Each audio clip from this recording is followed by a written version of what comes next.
Hello बच्चों, चलिए प्रश्न को पढ़ते हैं। इसमें लिखा दोनों सिरों पर क्लैंप किया हुआ स्टील का एक तार जो है 200 हर्ट्ज की मूल आवृत्ति के साथ कंपन कर सकता है बच्चों। तो एक मनुष्य 14 किलो हर्ट्ज तक की अधिकतम आवृत्ति की ध्वनि सुन सकता है।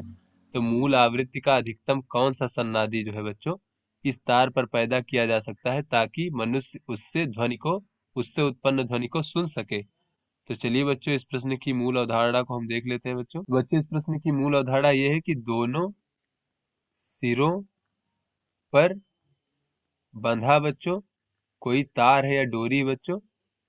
तार में कंपन की आवृत्ति बच्चों कितनी होती है?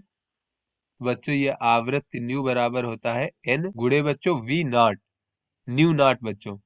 जहां पे बच्चों एन क्या है बच्चों, या फिर ये देख ले पहले न्यू नॉट क्या है बच्चों, ये हमारी कंपन की मूल आवृत्ति है बच्चों। और बच्चों एन क्या है बच्चों, एन हमारा कोई भी धनात्मक पूर्णांक है। और बच्चों ये हमारी जो है सन्नादी को बच्चों प्रदर्शित करता है। तो n बराबर 1 का अर्थ हुआ बच्चों की प्रथम सन्नादी। और बच्चों n बराबर द्वितीय सन्नादी। और बच्चों इसी प्रकार n बराबर 3 का मतलब होता है बच्चों तृतीय सन्नादी। तो इस प्रकार से बच्चों हमारे कंपन की सन्नादी होती है बच्चों। तो चलिए अपने प्रश्न को हल करते हैं। तो यहाँ पर कहा जा रहा है बच्चों कि मनुष्य अधिकतम 14 किलो हर्ट्स यानी 14 गुणे 10 की घात 3 हर्ट्स तक की ध्वनि को सुन सकता है बच्चों।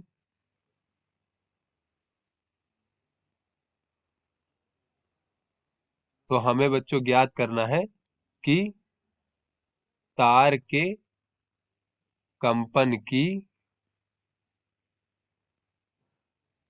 अधिकतम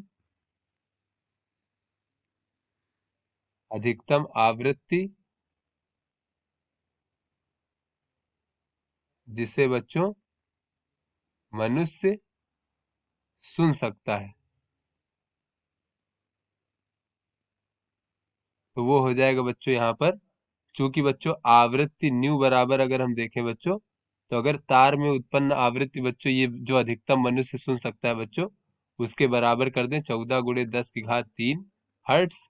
और बच्चों ये न्यू बराबर होता है n गुणे न्यू नॉट, बराबर हो जाएगा बच्चों 14 गुणे 10 की घात 3 हर्ट्स। तो बच्चों ये n हो जाएगा, न्यू नॉट का मान बच्चों मूल आवृत्ति का मान 200 हर्ट्स है। तो इस प्रकार से बच्चों हो जाएगा 14 गुणे 10 की घात 3 हर्ट्स। तो यहाँ से बच्चों अगर हम देखें तो n का मान हमें प्राप्त हो जाएगा 70। अर्थात बच्चों ये जो है जैसा कि प्रश्न में पूछा जा रहा था कि मूल आवृत्ति का अधिकतम कौन सा सन्नादी इस तार पर पैदा किया जा सकता ताकि मनुष्य उससे उत्पन्न ध्वनि को सुन सके बच्चों। तो इसलिए बच्चों अतः अधिकतम सन्नादी बराबर बच्चों 70वीं सन्नादी तक उत्पन्न किया जा सकता है जिसे मनुष्य सुन सकता है बच्चों। क्योंकि बच्चों 70वीं सन्नादी पर जो होगा वो उसकी आवृत्ति इस 14 किलो हर्ट्ज के बराबर होगी जिसे बच्चों अधिकतम आवृत्ति जिसे मनुष्य सुन सकता है। अगर 70 के बाद की सन्नादी उत्पन्न करेंगे तो बच्चों आवृत्ति का मान 14 किलो हर्ट्ज से ज्यादा हो जाएगा जिसे मनुष्य नहीं सुन पाएगा। तो आशा करते हैं बच्चों ये आपको समझ में आ गया होगा। धन्यवाद।